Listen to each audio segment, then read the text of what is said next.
Երիկամներն առողջ պահելու մի քանի խորհուրդ։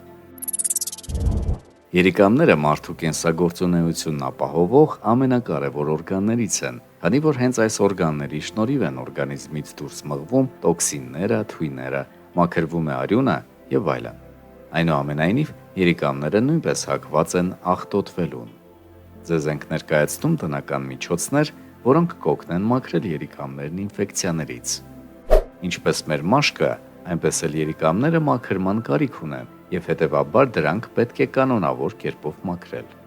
Խնձորի մրգային հյութերն անհրաժեշտ են երիկամների աշխատանքը լավացնելու համար։ Խնձորը հրաշալի կերպով մաքրում է օրգանիզմը։ Նաեւ արդյունավետ եւ օգտակար է խնձորի քացախը։ Հենց հյութերն են, որ կարևոր նշանակություն ունեն երիկամների մաքրման գործում։ Բացի մաքրելուց, հյութերը փափկացնում են երիկամները տարատեսակ հիվանդություններից հետո։ Կարող եք ձեր սիրելի մրգերը խառնել եւ խմել հյութը։ Իսկ ինչպես է ազդում թեյը։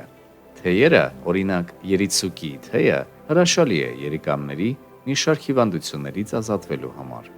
Անհրաժեշտ է օրական առնվազն 2 անգամ խմել այս թեյերից։ Բոլորը գիտեն, որ ալոեն համարվում է բուժարար միջոց, գրեթե բոլոր հիվանդությունների դեմ։ Այդ իսկ պատճառով այն անհրաժեշտ է օգտագործել ավելի մեծ քանակությամբ։ Այն դեպքում, երբ առերեսվել եք երիկամային հիվանդություններին։ Մի մոռացեք, որ երիկամները մաքրելու եւ բուժելու լավագույն միջոցը ջուրն է։ Իդեպ հոլովակի բնութագրում կտեղադրեմ 2 հոլովակի հղում երիցուկի եւ ալոեի օգտագործման մասին։ Առողջություն ձեզ։